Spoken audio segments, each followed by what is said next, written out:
Hello friends. आज हम चर्चा करेंगे एनसीईआरटी से रिलेटेड बहुत ही महत्वपूर्ण बिंदुओं की, जो कि आपके सीटेट एग्जाम की दृष्टि से बहुत ही महत्वपूर्ण होंगे। तो फ्रेंड्स, अगर आप सीटेट एग्जाम की तैयारी कर रहे हैं तो ये वीडियो और इसके सभी प्रश्न आपके लिए बहुत ही इंपॉर्टेंट होने वाले हैं, इसलिए आप वीडियो को बिना स्किप किए हुए एक बार लास्ट तक जरूर देखिए। अगर अभी तक आपने चैनल को सब्सक्राइब नहीं किया है तो एक बार चैनल को सब्सक्राइब जरूर कर दीजिए। तो चलिए हम स्टार्ट करते हैं। एनसीईआरटी किताबों के महत्वपूर्ण बिंदु। एनसीएफ 2005 के अनुसार कक्षा 3 से 5 तक के पर्यावरण अध्ययन को 6 थीमों में विभाजित किया गया है, जो कि इस प्रकार से हैं। फर्स्ट है आपका परिवार एवं मित्र, सेकंड है भोजन, थर्ड है पानी, फोर्थ है आवास, फिफ्थ है यात्रा, सिक्स्थ है आपकी हम चीजें कैसे बनाते हैं। अब हम बात करते हैं मधुमक्खी पालन के बारे में। बिहार के मुजफ्फरपुर का बोचाहा गांव, इस इलाके में लीची के पेड़ बहुत अधिक पाए जाते हैं, इसलिए इस क्षेत्र के लोग मधुमक्खी पालकर शहद बनाने का काम करते हैं। अब है नेक्स्ट पॉइंट, मधुमक्खी पालन को एपीकल्चर कहते हैं। अक्टूबर से दिसंबर मधुमक्खी के अंडे देने का समय होता है और यही मधुमक्खी पालन शुरू करने का भी सही समय होता है। लीची के फूल फरवरी में खिलते हैं। मधुमक्खी के हर छत्ते में एक रानी मधुमक्खी होती है जो कि अंडे देती है। छत्ते में कुछ नर मक्खी भी होती हैं। नेक्स्ट पॉइंट है, छत्ते में बहुत सारे काम करने वाली मक्खियां भी होती हैं। यह दिन भर काम करती हैं और शहद के लिए फूलों का रस भी यही ढूंढती हैं। जब मक्खी को रस मिल जाता है तो वह एक तरह का नाच करती हैं, उससे दूसरी मक्खियों को पता चल जाता है कि रस कहाँ पर है। नेक्स्ट है, वह रस से शहद बनाती हैं। छत्ता बनाने का काम भी इन्हीं का होता है और बच्चों को पालने का काम भी इन्हीं का होता है। मधुमक्खी पालन में सब बक्से का प्रयोग किया जाता है, यानी आपसे पूछा जाता है मधुमक्खी पालन में बक्से का प्रयोग किया जाता है कि नहीं, तो मधुमक्खी पालन में बक्से का प्रयोग किया जाता है। इस बक्से में चीनी का मीठा घोल डाला जाता है। नर मक्खी छत्ते के लिए कुछ खास काम नहीं करती। मधुमक्खी के डंक में फार्मिक अम्ल होता है। नेक्स्ट हम बात करते हैं चींटियों के बारे में। तो चींटियां मिलजुल कर रहती हैं और चींटियों का काम बटा रहता है। रानी चींटी अंडे देती है। सिपाही चींटियां बिल का ध्यान रखती हैं। काम करने वाली चींटियां भोजन ढूंढकर बिल तक लाती हैं। चींटियां चलते समय जमीन पर कुछ छोड़ती हैं, जिससे सूंघकर पीछे आने वाली चींटियों को रास्ता मिल जाता है। नेक्स्ट पॉइंट है आपका, दीमक और ततैये भी समूह में रहते हैं। जैसे कि चींटी लाइन लगा करके चलती हैं, समूह में रहते हैं, वैसे ही दीमक और ततैये भी समूह में रहते हैं। अब बात करते हैं रेशम का कीड़ा। तो रेशम का कीड़ा अपनी मादा को इसकी गंध से कई किलोमीटर दूरी से ही पहचान लेता है। नेक्स्ट है मच्छर। मच्छर हमारे शरीर की गंध, खासकर पैरों के तलवों की, और हमारे शरीर की गर्मी से हमें ढूंढ लेते हैं।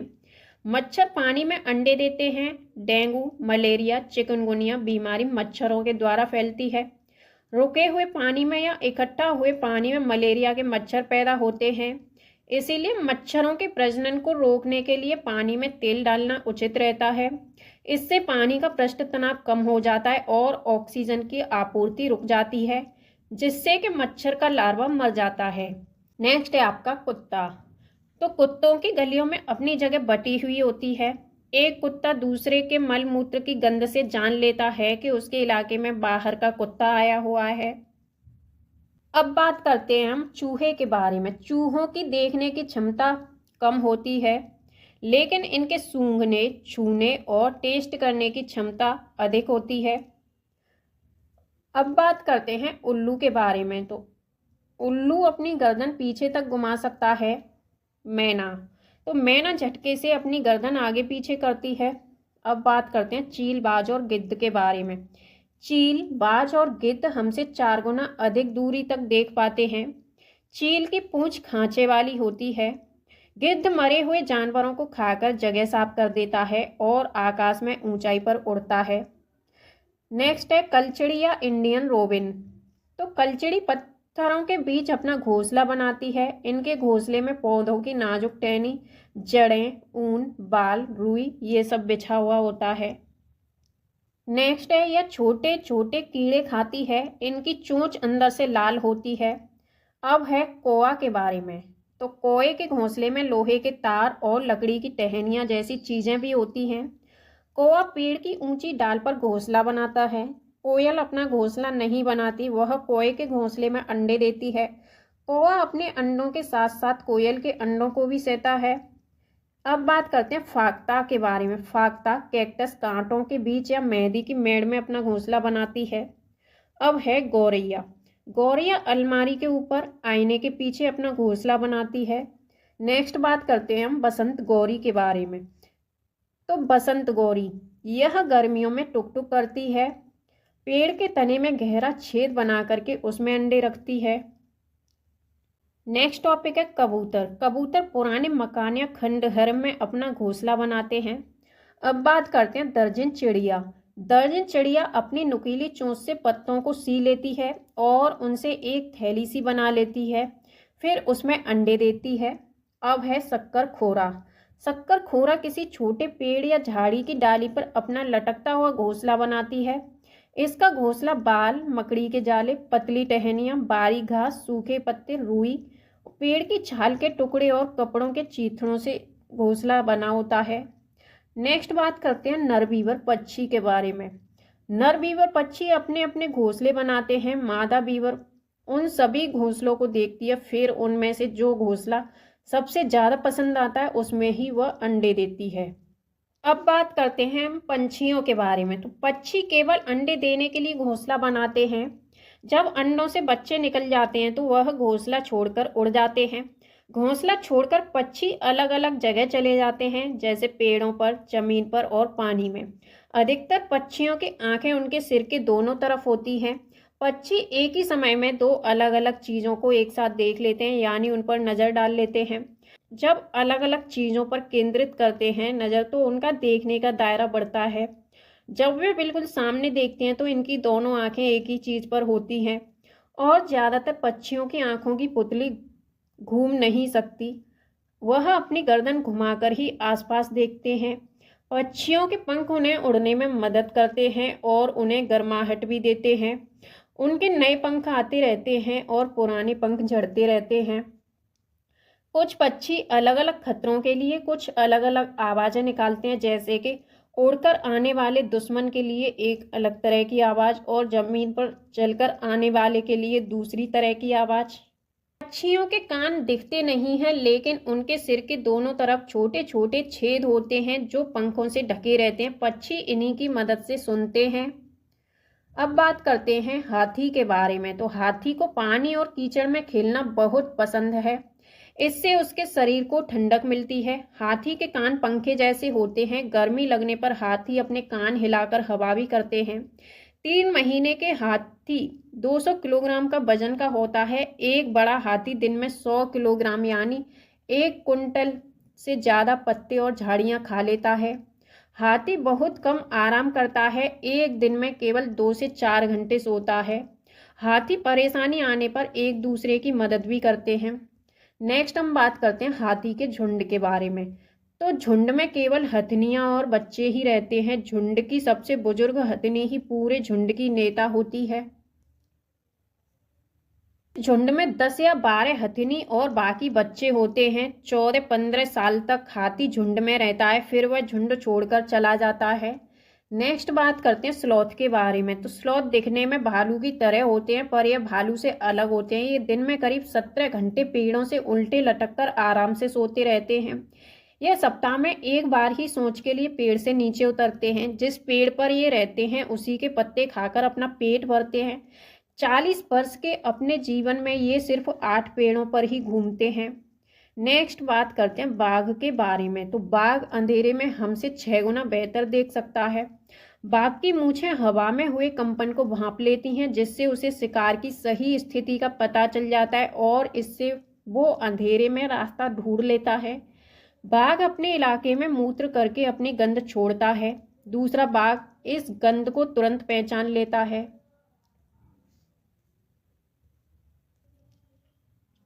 बाघ मौके के अनुसार अपनी आवाज बदलता रहता है। बाघ का गुर्राना 3 किलोमीटर दूर तक सुना जा सकता है। बाघ के दोनों कान बाहर की आवाज इकट्ठा करने के लिए अलग अलग दिशाओं में बहुत ज्यादा घूम जाते हैं।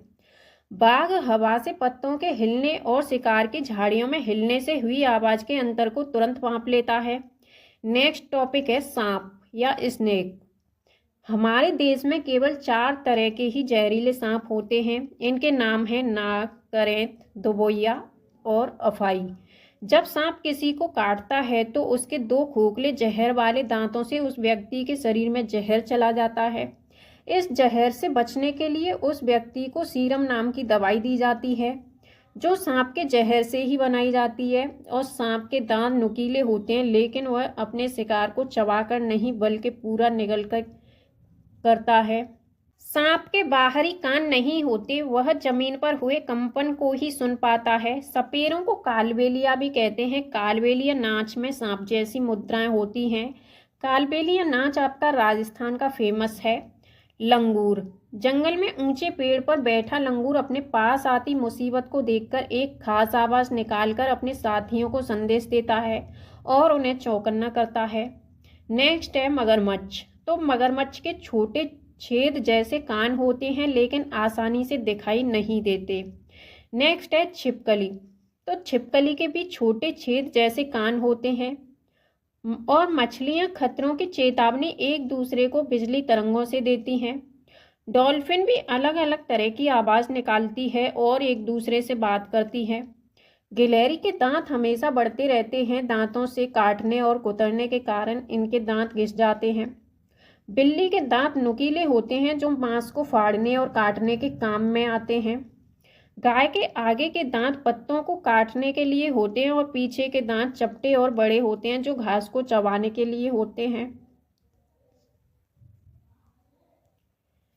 अब बात करते हैं जानवरों के बारे में। तो जानवरों की खाल पर जो डिजाइन होते हैं, जो पैटर्न होते हैं, वह उनके बालों के रंग के कारण होते हैं।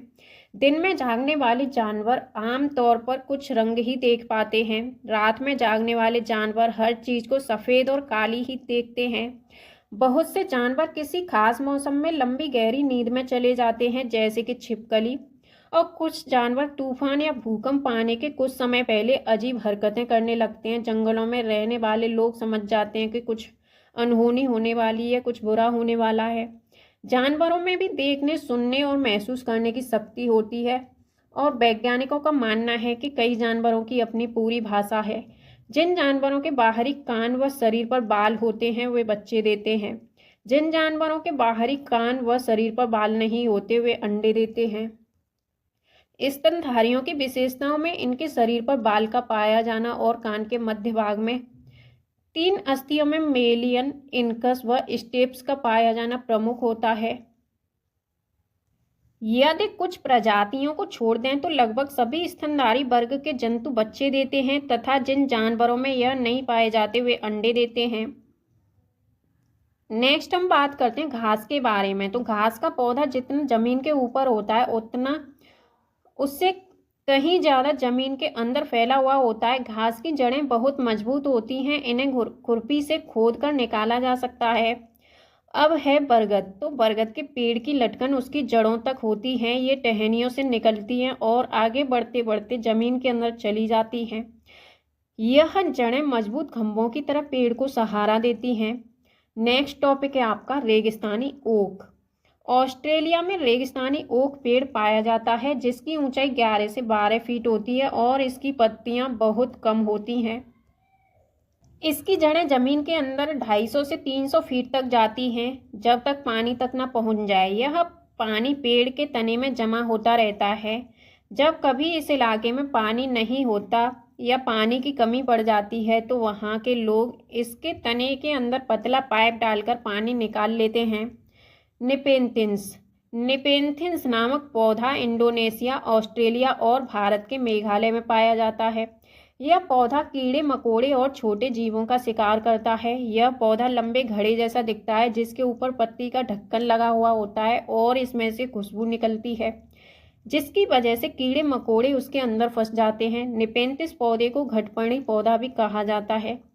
अब बात करते हैं बीज के बारे में। तो बीज को प्राचीन समय में सूखी लौकी में रखकर उस पर मिट्टी का लेप कर देते थे और नीम की पत्तियां इन्हें कीड़ों से बचाती थीं। पौधे स्वयं भी अपने बीजों को दूर फेंक देते हैं और कपड़ों में चिपककर तथा पानी के जरिए भी ये एक जगह से दूसरी जगह पहुंच जाते हैं।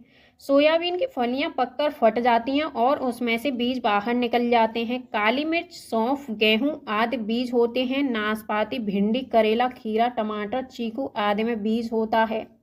मिट्टी में गोबर मिलाने से मिट्टी में कीड़ा नहीं लगता। अब है फसल। तो एक ही प्रकार की फसल उगाने से और कई केमिकल्स को यूज करने से जमीन बंजर हो जाती है। नेक्स्ट है क्रोटन पौधे। तो क्रोटन पौधे जमीन के बारे में उसकी दशा को बता देते हैं, यानी सिग्नल दे देते हैं। क्रोटन पौधे की जड़ जमीन में ज़्यादा गहरी नहीं जाती। जब मिट्टी सूखने लगती है तो इस पौधे की पत्तियां सूखने लगती हैं और झड़ने लगती हैं, जिससे मिट्टी का पता चल जाता है कि मिट्टी सूख रही है। तो ये एक प्रकार का सिग्नल होता है। जड़ें पौधों को सहारा देती हैं, जल तथा खनिजों को अवशोषित करती हैं और ह्यूमस उपलब्ध करवाती हैं। नेक्स्ट पॉइंट है सब्जियां। तो अधिकतर सब्जियां पौधों के फूल होती हैं और कुछ सब्जियां पौधों का फल भी होती हैं। हरी मिर्च, टमाटर, आलू आया साउथ अमेरिका से। गोभी और मटर यूरोप से आई। कॉफ़ी बीन्स और भिंडी अफ्रीका से आई। सोयाबीन चीन से आई। नेक्स्ट टॉपिक है आपके केंचुए। तो केंचुए जमीन में छेद बनाकर मिट्टी को मुलायम कर देते हैं। जमीन को इन छेदों से हवा और पानी मिल जाता है। केंचुए मृत पत्तियां और पौधों को खाते हैं और इनके मल से जमीन उपजाऊ बनती है। केंचुओं को किसानों का मित्र भी कहा जाता है। नेक्स्ट है झूम खेती। झूम खेती का तरीका बिल्कुल अलग है। एक फसल कटने के बाद जमीन को कुछ साल तक ऐसे ही छोड़ देते हैं, उसमें खेती नहीं करते। इस जगह जो बांस या जंगल उग जाता है उसे उखाड़ते नहीं हैं, बस गिराकर जला देते हैं। यह राख जमीन में खाद का काम करती है। जमीन को जलाते हुए आसपास के पेड़ न जलें, जंगलों को नुकसान न पहुंचे, इसका भी ध्यान रखना पड़ता है। फिर इस जमीन में खेती की बारी आती है तो जमीन को जोता नहीं जाता, मिट्टी को हल्के से हिलाकर बीज छिड़क देते हैं। एक ही खेत में अलग अलग तरह के बीज जैसे मकई, सब्जियां, मिर्च और चावल बोए जाते हैं। फसल के समय भी अनचाही घास और पौधों को उखाड़ते नहीं हैं, उन्हें गिरा देते हैं ताकि वे जमीन की मिट्टी में मिल जाएं। इससे भी जमीन उपजाऊ बनती है। मुख्य फसल चावल की होती है। फसल पकने पर गांव में सबसे बड़ा त्योहार मनाया जाता है और चेराव नाच भी करते हैं। इस नाच में जमीन बांस की डंडी लेकर दो दो लोगों की जोड़ी आमने सामने बैठी रहती है। ढोल की ताल पर डंडियों को जमीन पर पीटते हैं। डंडियों के 20 लोग एक कतार में खड़े होकर कूदते हैं और नाचते हैं। स्थानांतरित खेती या झूम खेती उत्तर पूर्वी पर्वतीय तथा आदिवासी क्षेत्रों में की जाती है। इसे जनजातीय कृषि भी कहा जाता है। झूम खेती मिजोरम में होती है। मिजोरम की मुख्य फसल चावल है। मिजोरम में 3/4 लोग जंगल में रहते हैं। यहाँ खेती की लॉटरी निकाली जाती है। जमीन को साझा मानकर सभी लोगों को बारी बारी उस जमीन पर खेती करने का अवसर मिलता है। मिजोरम में मिजो भाषा बोली जाती है। मिजोरम में बांस के बर्तन बनाए जाते हैं। जिस मैदान में 1 टिन बीज बोए जाते हैं उसे 1 टिन जमीन बोलते हैं। कुड़ुक झारखंड की एक आदिवासी जनजाति है। कुड़ुक भाषा में जंगल को तोरांग कहते हैं। भारत के उत्तर पूर्वी क्षेत्रों में स्थानीय खेती करने का रिवाज है। वेलवन का गांव कर्नाटक में है। जुलाई के महीने में प्याज उगाने का काम शुरू हो जाता है। खूंटी की मदद से खेत की मिट्टी को नरम किया जाता है। समय पर प्याज न काटी जाए तो वह जमीन के अंदर सड़ जाएगी। खरपतवार कुछ पौधे बिना बोए खेतों में अपने आप उगाते हैं, जिन्हें खरपतवार कहते हैं। इन्हें निकालना जरूरी होता है, नहीं तो सारा खाद और पानी ये ही ले लेते हैं और फसल कम होने लगती है। नेक्स्ट है होलगुंडी गांव कर्नाटक में है। बच्चों की पंचायत भीमा संघ होलगुंडी गांव में है। कर्नाटक की भाषा कन्नड़ है। अब बात करते हैं उधियूं के बारे में। तो सर्दियों में खेत में ही ताजी सब्जियों को मसालों के साथ एक मटके में भरते हैं और उसको सीलबंद कर देते हैं। कोयले के अंगारों में मटके को उल्टा रखकर सब्जी को पकाया जाता है। इस पकी सब्जी को कहते हैं उधियूं। गुजराती में उधियूं का मतलब होता है उल्टा। उधियूं के साथ मिट्टी के चूल्हे में पकी बाजरे की रोटियों को खाया जाता है। साथ में मक्खन, दही और छाछ भी ली जाती है। गांधीधाम स्टेशन गुजरात में है। गुजरात के प्रमुख खाद्य पदार्थ हैं ढोकला चटनी, नींबू वाले चावल तथा मिठाई। बनगांव गुजरात में है। गांधीधाम अहमदाबाद में है। वलसाड़ गुजरात में है। नेक्स्ट पॉइंट है दांडी यात्रा के बारे में। तो सन 1930 में अंग्रेजों ने भारत के आम लोगों को नमक बनाने पर पाबंदी लगा दी थी, जिस कारण गांधी जी ने दांडी यात्रा शुरू की। गांधी जी का कहना था, जो चीजें हमें कुदरत ने दी हैं उन्हें बनाने पर बंदिश कैसी। उन्होंने लोगों के साथ मिलकर अहमदाबाद से दांडी के समुद्र तट तक एक लंबी यात्रा की और इस गलत कानून को तोड़ा। नेक्स्ट है ग्रेगर मेंडल। तो ग्रेगर जॉन मेंडल का जन्म एक गरीब किसान परिवार में 1822 ईस्वी में हुआ था। इन्होंने 7 साल तक मटके बगीचे में 28,000 पौधों पर बारीकी से कई प्रयोग किए और ढेरों आंकड़े इकट्ठे किए। मटर के पौधे के कुछ गुण होते हैं जो जोड़ियों में आते हैं, जैसे बीज या तो मुलायम होगा या खुरदरा, और इनसे निकली अगली पीढ़ी के बीजों में भी बीज या तो मुलायम होगा या फिर खुरदरा। बीज का रास्ता कुछ भी नहीं होता। नेक्स्ट पॉइंट है जंगल। तो जंगल अधिकार कानून 2007, जो लोग 25 सालों से जंगलों में एक जगह रह रहे हैं उन्हें यहाँ कानून अधिकार देता है कि वह इस जगह पर जो चाहे वे उगा सकते हैं, उन्हें हटाया नहीं जाएगा। नेक्स्ट टॉपिक है जंगल का संरक्षण। वहाँ की ग्राम सभा करती है। खानों की खुदाई और बांधों का निर्माण करने से जंगल खत्म होते जा रहे हैं। अब हम बात करते हैं एकल परिवार के बारे में। तो एकल परिवार में माँ बाप और उनके बच्चे रहते हैं, जबकि संयुक्त परिवार में दादा दादी, चाचा, बुआ, माँ बाप और बच्चे होते हैं, या नाना नानी, मामा मामी, मौसी, माँ बाप और बच्चे होते हैं। अब बात करते हैं बछेंद्री पाल के बारे में। तो बछेंद्री पाल भारत की पहली और विश्व की 5वीं महिला थी जिन्होंने माउंट एवरेस्ट की चोटी पर चढ़ाई की। बछेंद्री पाल बचपन में एक पिकनिक में गई थी जहां वे 4000 मीटर ऊंची चोटी पर चढ़ गई थी। तब ये कुल 12 वर्ष की थी। ये उत्तराखंड में गढ़वाल एरिया में नाकुरी गांव में बड़ी हुई। इन्होंने नेहरू इंस्टीट्यूट ऑफ माउंटेनियरिंग से अपनी ट्रेनिंग ली। इनके गाइडर ब्रिगेडियर ज्ञान सिंह थे। 1984 में माउंट एवरेस्ट में जाने के लिए टीम मेंबर बनी। अब बात करते हैं 23 मई को दोपहर के 1:07 पर अपना पहला कदम 8,848 मीटर ऊंची चोटी माउंट एवरेस्ट पर इन्होंने रखा। इनके साथ एक और मेंबर भी गई थी। ये एक साथ कदम नहीं रख पाए क्योंकि वहां जगह नहीं थी। तो पहले इन्होंने अपना कदम रखा, उसके बाद अपना सिर झुकाया, झंडा फहराया और तस्वीरें ली। माउंट एवरेस्ट को नेपाल में सागर माथा भी कहते हैं। अब हम बात करते हैं कर्णम मल्लेश्वरी के बारे में। तो ये एक वेट लिफ्टर हैं। आंध्र प्रदेश की ये रहने वाली हैं। ये 130 किलोग्राम तक का वजन उठा लेती हैं। भारत के बाहर इन्होंने 29 मेडल जीते हैं।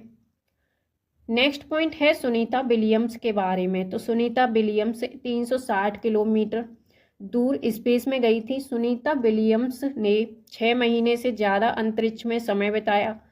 वे सबसे लंबे समय तक स्पेस में रहने वाली महिला थीं। सुनीता विलियम्स के अनुभव स्पेसशिप में। तो वहाँ एक जगह बैठ नहीं पाते थे, एक जगह से दूसरी जगह तैरते या फ्लोट करते रहते थे। पानी भी नहीं रुकता था, बुलबुले बन के फ्लोट करता था। चेहरा या हाथ धोने के लिए बवल पकड़ना पड़ता था और कागज गीला करना पड़ता था। वहाँ कंघी करने की आवश्यकता नहीं थी क्योंकि बाल हमेशा खड़े रहते थे। वहाँ टहल नहीं सकते थे और फ्लोट करने की आदत हो गई थी। एक जगह पर रुकने के लिए खुद को बांधना पड़ता था। नील आर्मस्ट्रॉन्ग चांद पर उतरने वाले प्रथम व्यक्ति थे। वे चांद पर 1969 में गए थे।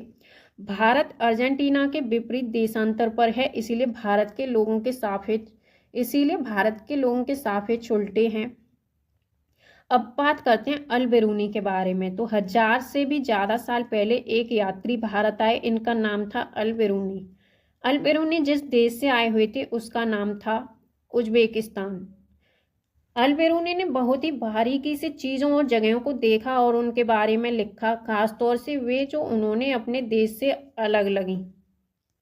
अल-बिरूनी उस समय के तालाबों के बारे में लिखते हैं कि यहाँ के लोग तालाब बनाने में तो माहिर हैं, अगर हमारे देश के लोग इन्हें देखेंगे तो हैरान ही रह जाएंगे।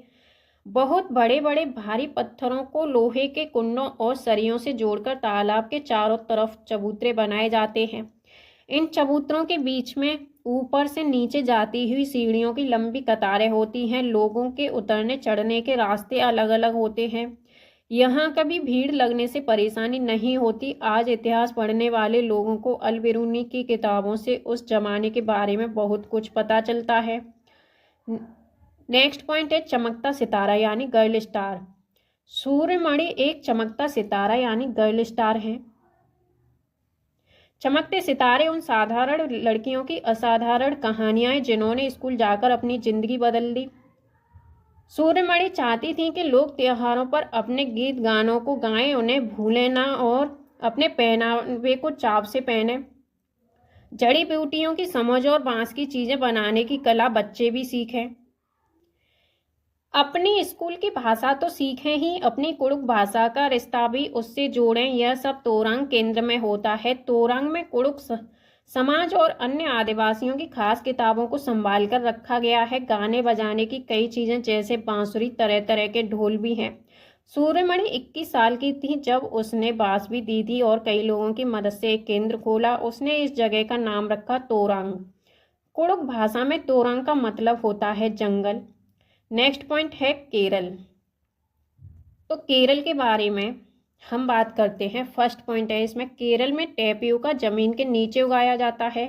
यह एक प्रकार का फल है जिसे केरल के लोग उबाल कर खाते हैं। बल्लम लकड़ी की बनी एक छोटी नाव होती है जो केरल में पाई जाती है।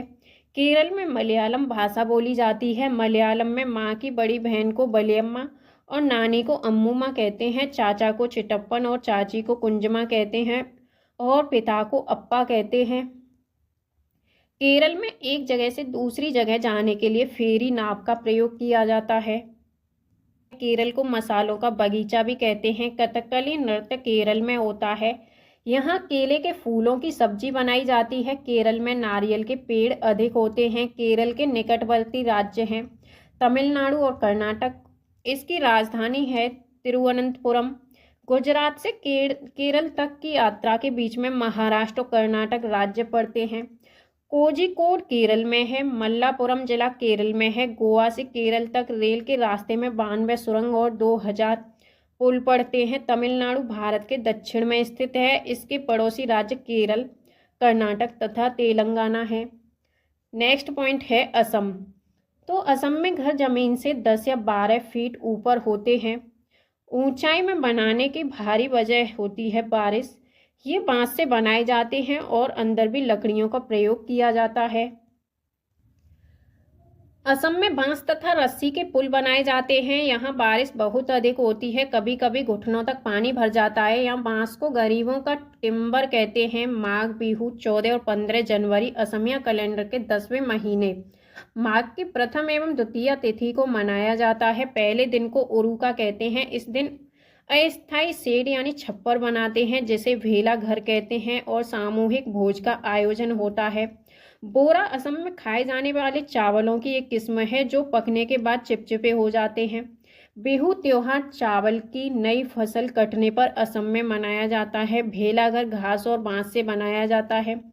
ताव यानी कढ़ाई को आग पर रखकर उसमें पानी उबालेंगे और भीगे हुए चावलों से भरी हुई कढ़ाई उस पर रख देंगे तथा उसे केले के पत्तों से ढक देंगे।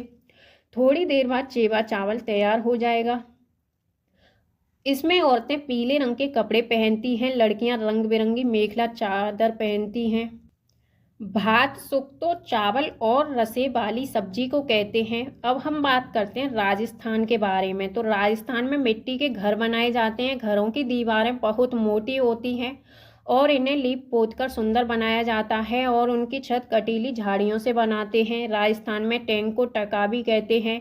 अपने आंगन में जमीन में गड्ढा खोदकर टैंक का निर्माण करते हैं और अपनी छतों का ढाल बनाते हैं जिससे कि बारिश का सारा पानी इन टैंकों में जा गिरे और बाद में इसे छानकर उपयोग में लाते हैं। यहाँ बारिश बहुत कम होती है। टेकला गांव 1600 मीटर ऊंचा है जो राजस्थान के झालर पतन या झलवार में है। राजस्थान के जोधपुर में खेजड़ली गांव के लोग पेड़ों को काटने से बचाने के लिए 300 साल पहले पेड़ों से चिपक कर खड़े हो गए थे। आज 300 साल बाद भी यहाँ के लोग, जो बिश्नोई कहलाते हैं, पेड़ों और जानवरों के प्रति संवेदनशील और इनकी रक्षा करते हैं।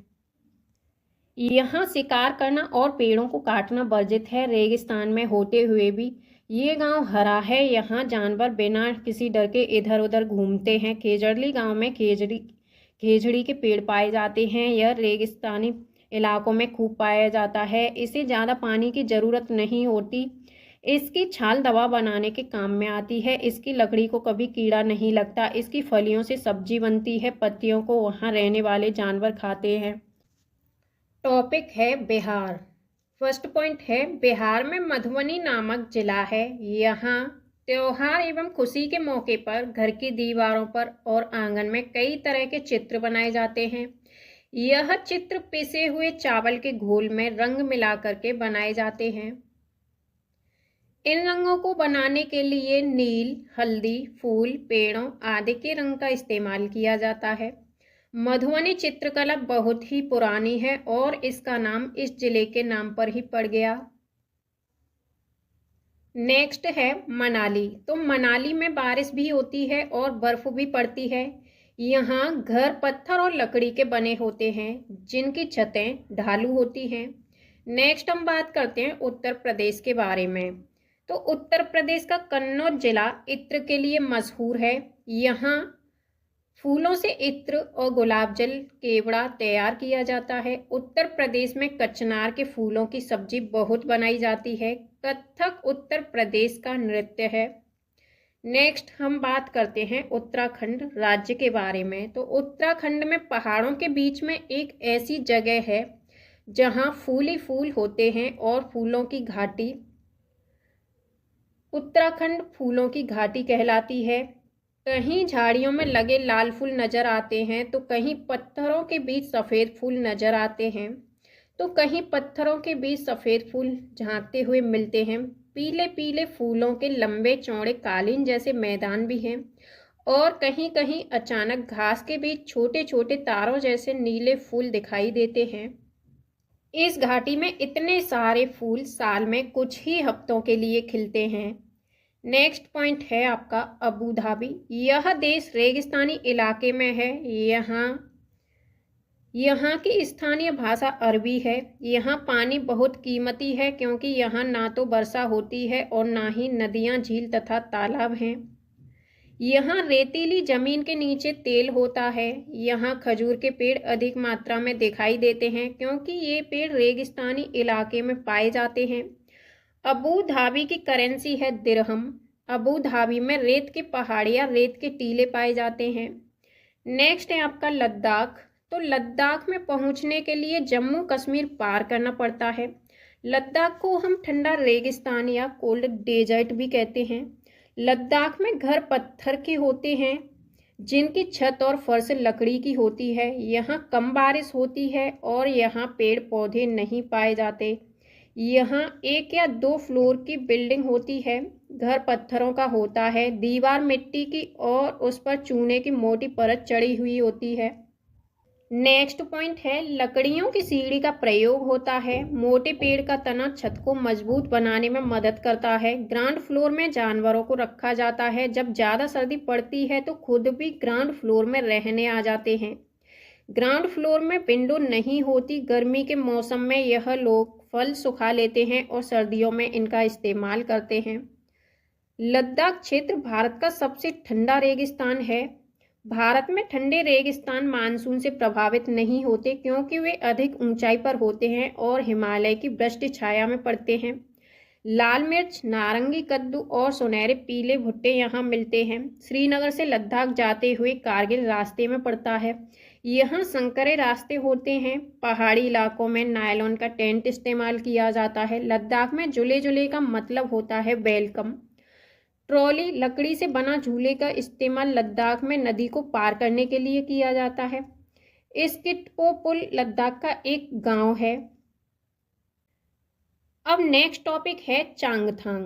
तो चांगथांग पश्चिमी और उत्तरी तिब्बत में एक ऊंचा पठार है। यह 5000 मीटर ऊंचाई पर स्थित है, जो कुछ हद तक भारत के लद्दाख क्षेत्र के दक्षिण पूर्व में भी फैला हुआ है। यहाँ एक भी पेट्रोल पंप नहीं है। यहाँ चांगपा नाम की प्रजाति है, जिसकी आबादी कुल 5000 लोग हैं। यह हमेशा अपनी भेड़ बकरी के साथ घूमते रहते हैं। चांगपा लोग अपने टेंट को रेबो कहते हैं। यहाँ सर्दियों में 70 किलोमीटर पर घंटे की हवा चलती है। चांगपा की भाषा में चांगथांग का मतलब है ऐसी जगह जहाँ कम लोग रहते हैं। रेबो अर्थात टेंट के पास एक जगह होती है जिसे ये लोग लेखा बोलते हैं, जहाँ ये अपनी बकरी और भेड़ों को रखते हैं। लेखा की दीवारें पत्थरों की बनी होती हैं। यह परिवार अपने जानवर पर एक विशेष प्रकार का चिन्ह बनाता है। औरतें और छोटी बच्चियां जानवरों को गिनकर चराने ले जाती हैं और फिर लौटकर उन्हें दोबारा गिनती हैं। यह लोग अपनी बकरियों को ऊंचाई और ठंडी जगह पर चराने ले जाते हैं, जिससे कि बकरियों के बाल घने और मुलायम होते हैं। नेक्स्ट टॉपिक है पश्मीना शॉल के बारे में। विश्व प्रसिद्ध पश्मीना शॉल। तो पश्मीना शॉल चांगपा लोगों द्वारा पाली गई बकरियों के बालों से बनती है। जिन बकरियों से मुलायम पश्मीना ऊन मिलती है वह बहुत ऊंचाई पर लगभग 5000 मीटर ऊपर रहती हैं। ठंड में टेम्परेचर 0 डिग्री सेल्सियस से 40 डिग्री सेल्सियस तक चला जाता है। बकरी के शरीर पर गर्म बालों का कोट बन जाता है। इनमें से कुछ बाल बकरियां गर्मियों में गिरा देती हैं, जिनका प्रयोग पश्मीना शाल बनाने में होता है। इनका एक बाल पतला होता है कि इनके 6 बाल हमारे एक बाल के बराबर होता है। यह शॉल हाथ से बनाए जाते हैं। लगभग 250 घंटे की बुनाई के बाद एक प्लेन शॉल बनता है। एक पश्मीना शॉल 6 स्वेटरों जितना गर्म होता है। अब हम बात करते हैं श्रीनगर के बारे में। तो श्रीनगर में कुछ घर पहाड़ में, कुछ पानी में, कुछ ऊंचे पर्वतों पर और कुछ पत्थरों में होते हैं। इन पर लकड़ी के सुंदर डिजाइन बने हुए होते हैं। हाउस बोट यह 80 फीट तक लंबी हो सकती है और 8 से 9 फीट तक चौड़ी हो सकती है। डोंगा ये नाव झेलम नदी में डल झील में मिलती है।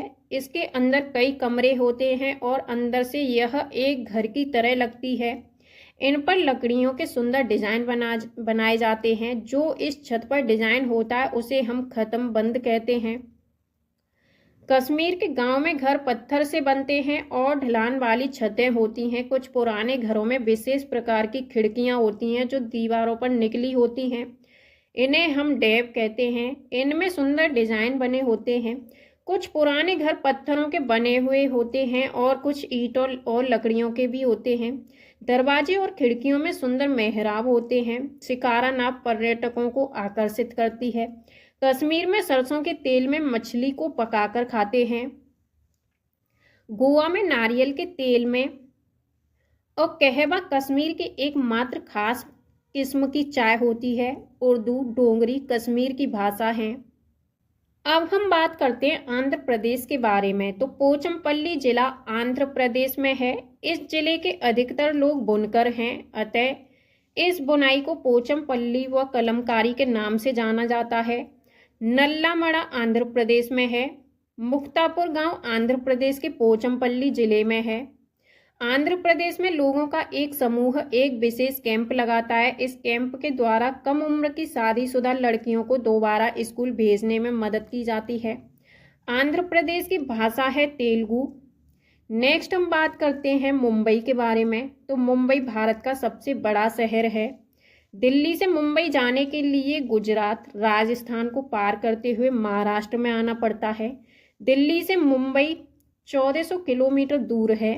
Victoria terminal railway station Mumbai में है। पहली बार 16 अप्रैल 1853 को मुंबई से ठाणे के बीच पहली रेलगाड़ी चली।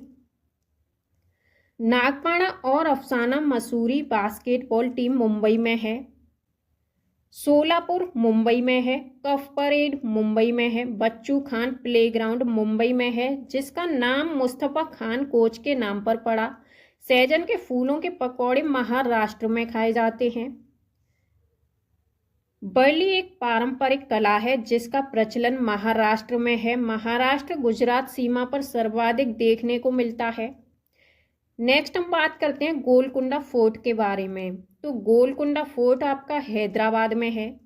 दीवार का भाग एक गोलाकार शेप में है जिसे बेंसन्स या बुर्ज कहते हैं। गोलकुंडा की बाहरी दीवारों पर ऐसे 87 बुर्ज हैं। कुतुबशाही सुल्तानों ने गोलकुंडा में 1518 से 1687 तक शासन किया। इससे पहले 1200 ईस्वी में गोलकुंडा किला मिट्टी का बना हुआ था। ऊंची और गोल दीवारें दूर तक देखने में मदद करती थीं, जिससे आक्रमण का पता चल जाता था। औरंगजेब यहां आक्रमण करने आया था पर असफल रहा। लगभग 8 महीने तक किले के बाहर अपनी सेना के साथ रहा। किले के चारों तरफ खाई थी, जिस वजह से आक्रमण नहीं कर पाया। उस समय कांस्य यानी ब्रोंज की बंदूकें बनती थीं। हजारों सालों से घुमंतु वर्ग कांस्य यानी ब्रोंज से चीजें बनाते आ रहे हैं। कांस्य तांबे और टिन की मिश्र धातु है। सुल्तान अबुल हसन संगीत और कुचिपुड़ी डांस का शौकीन था। अब हम बात करते हैं कुआं या बावड़ी के बारे में। तो कुएं के सूखने के प्रमुख कारण होते थे पानी को मोटर से निकाला जा रहा है, जिससे जमीन का पानी कम होता जा रहा है। नेक्स्ट है झील कम हो रही है, जहां वर्षा का पानी इकट्ठा होता था।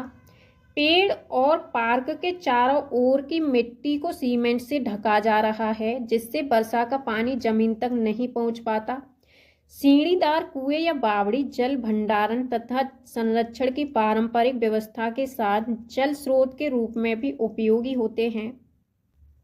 अब हम बात करते हैं घड़सी सर के बारे में। तो सर यानी तालाब, इसे जैसलमेर के राजा घड़सी ने लोगों के साथ मिलकर बनवाया था। इसके दोनों तरफ पक्के घाट, सजे हुए बरामदे, कमरे, बड़े हॉल आदि थे। मीलों तक फैले इस घड़सी दार में बारिश का पानी इकट्ठा होता था। तालाब इस तरह बनाया गया था कि जब पानी से वह भर जाता था तब बाकी पानी बहकर नीचे बने हुए तालाब में चला जाता था। जब वह भी तालाब लबालब भर जाता था तो पानी तीसरे तालाब में चला जाता था।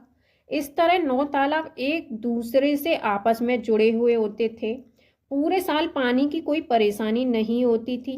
पर आज घड़सी सर जैसे उजड़ गया है। 9 तालाबों के रास्ते में मकान और कॉलोनियां बन गई हैं। यहाँ इकट्ठा होने वाला पानी अब तालाब की तरफ न जाकर बेकार बह जाता है। नेक्स्ट हम बात करते हैं मृत सागर के बारे में। तो वैसे तो सभी सागरों के पानी में नमक होता है, लेकिन मृत सागर दुनिया का सबसे नमकीन सागर है।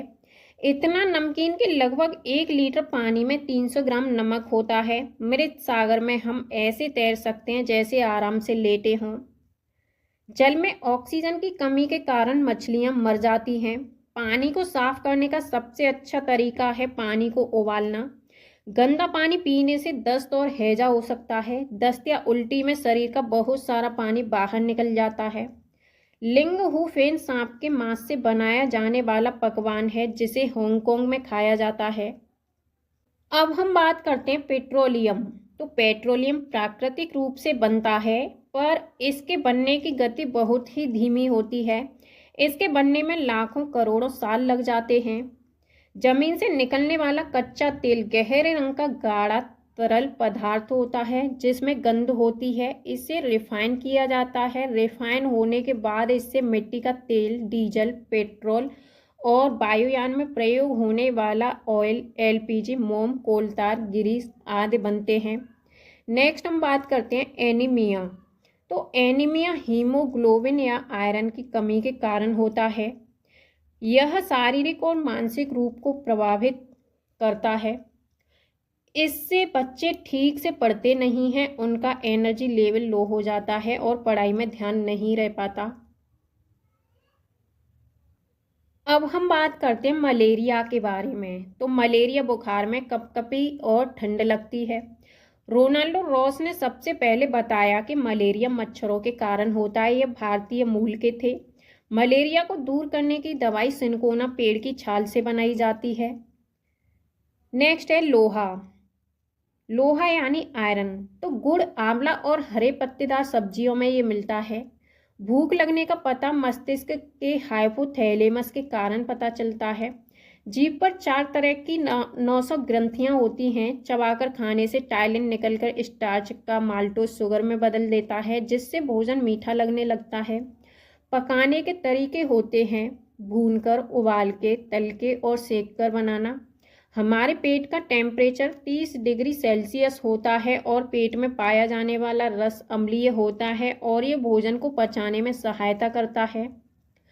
अचार रखने के लिए कांच के जार को और बोतल को अच्छे से सुखाया जाता है ताकि नमी न रह जाए, नहीं तो अचार खराब हो जाएगा। नेक्स्ट पॉइंट है, जब दस्त लगते हैं या उल्टियां होती हैं तो हमारे शरीर से बहुत सारा पानी बाहर निकल जाता है।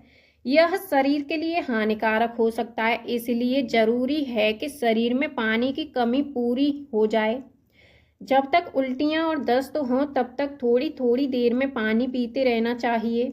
पानी में शक्कर और नमक भी मिला लेना चाहिए। बहुत छोटे बच्चों को माँ का दूध पिलाते रहना बहुत ज़रूरी है।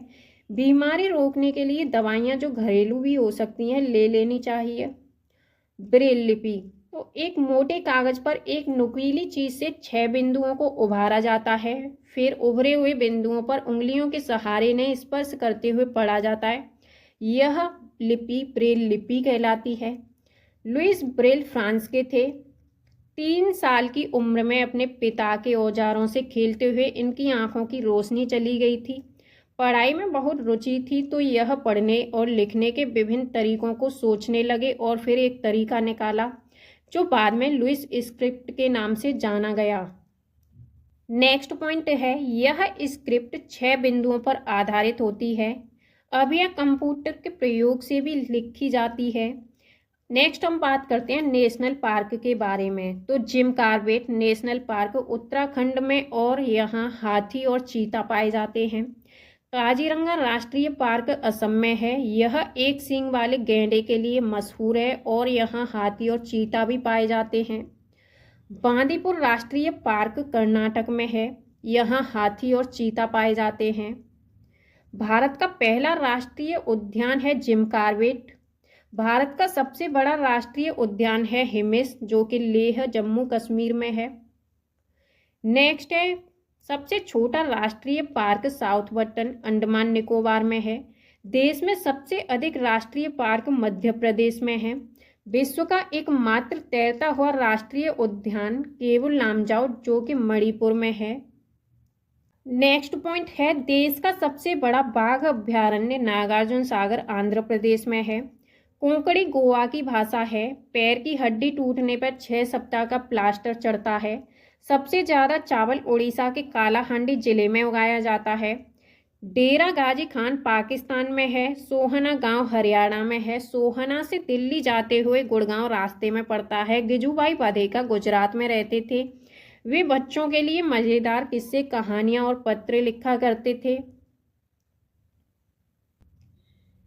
नेक्स्ट टॉपिक है ट्रॉली। तो यह लकड़ी से बना एक झूला होता है। यह लोहे की रस्सी पर टंगा हुआ होता है जो पुली की मदद से रस्सी पर सरकता है। 4-5 बच्चे इसमें एक साथ बैठ सकते हैं। नेक्स्ट है ऊंट गाड़ी। तो ऊंट गाड़ी राजस्थान में एक जगह से दूसरी जगह आने जाने के लिए इसका प्रयोग किया जाता है।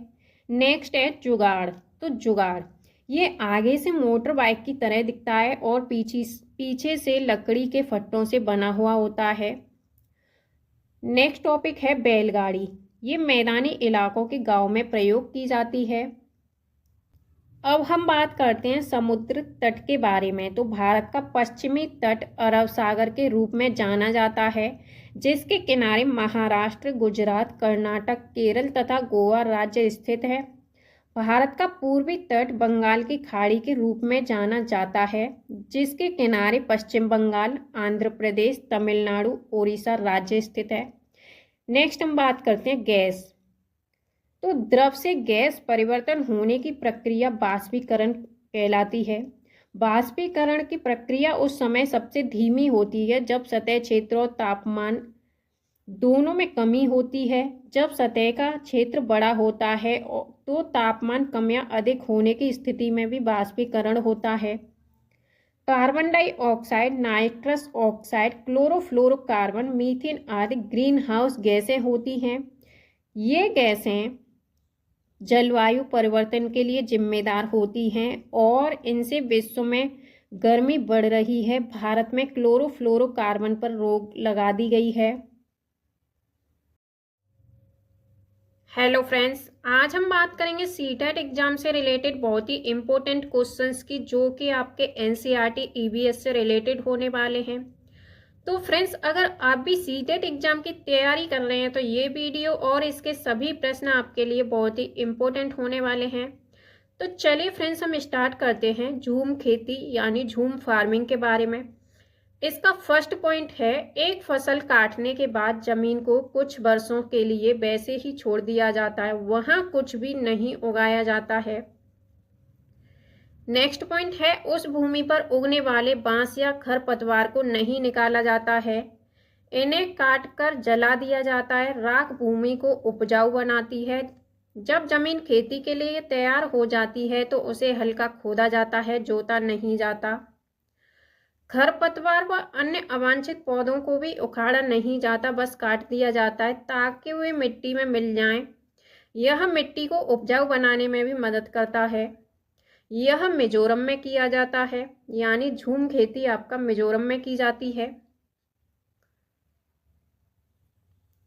मिजोरम की मुख्य फसल चावल है। जब फसल पक जाती है तो लोग जश्न मनाते हैं और वे बांस पकड़कर चेहरा नृत्य करते हैं। हम अपने माता पिता से जन्म के समय कुछ गुण प्राप्त करते हैं और कुछ चीजें या कौशल हम अपने पर्यावरण से सीखते हैं। पोलियो वायरस के कारण होता है, यह विरासत में नहीं मिलता। अगला है, इन बीमारियों के बारे में जानकारी फैलाने के लिए डॉक्टरों को आमंत्रित किया जा सकता है। नेक्स्ट है, ग्रेगर मेंडल का जन्म 1822 में ऑस्ट्रिया के एक गरीब किसान परिवार में हुआ था। 7 साल तक उन्होंने यानी ग्रेगर मेंडल मठ के बगीचे में 28,000 पौधों पर इन्होंने प्रयोग किए। मटर के पौधों में कुछ गुण होते हैं जो कि जोड़े में आते हैं, जैसे कि बीज या तो खुरदरे होते हैं या फिर चिकने होते हैं। दशहरा वर्षा ऋतु से पहले आता है। गन्ने की खेती के लिए अधिक पानी की आवश्यकता होती है। पूरन पोली, गुड़ और चने की मीठी रोटियां, इसे मसालेदार कड़ी या डिश के साथ खाया जाता है। कारवां एक बस या बड़ी गाड़ी है जिसमें सभी सुविधाओं के साथ रह सकते हैं। चूहों की दृष्टि कमजोर होती है, लेकिन सूंघने, स्पर्श और स्वाद लेने की क्षमता बहुत अच्छी होती है। नागपुर में दाल में चीनी मिलाते हैं। नृत्य में भावनाओं को व्यक्त करने के लिए हाथों और चेहरे का उपयोग किया जाता है। इन्हें मुद्रा और भाव कहते हैं। उल्लू काफी हद तक अपनी गर्दन पीछे की ओर घुमा सकता है। मैना अपनी गर्दन को झटके से आगे पीछे करती है। एक पक्षी के पंख उसे उड़ने में मदद करते हैं और खुद को गर्म भी रखते हैं। समय समय पर पक्षी अपने पुराने पंख खो देते हैं और उनके स्थान पर नए पंख उग आते हैं। अब बात करते हैं नेक्स्ट पॉइंट की। नेक्स्ट है आपका ब्रेल लिपि के बारे में। तो ब्रेल को एक नुकीले औजार से उभरे हुए बिंदुओं यानी डॉट्स की पंक्ति बनाकर मोटे कागज पर लिखा जाता है। उभरे हुए कुछ बिंदुओं पर उंगलियां चलाकर ब्रेल लिपि को पढ़ा जा सकता है। नेक्स्ट पॉइंट है, लुई ब्रेल फ्रांस के थे। जब वह 3 साल के थे तब वह अपने पिता के औजारों से खेल रहे थे।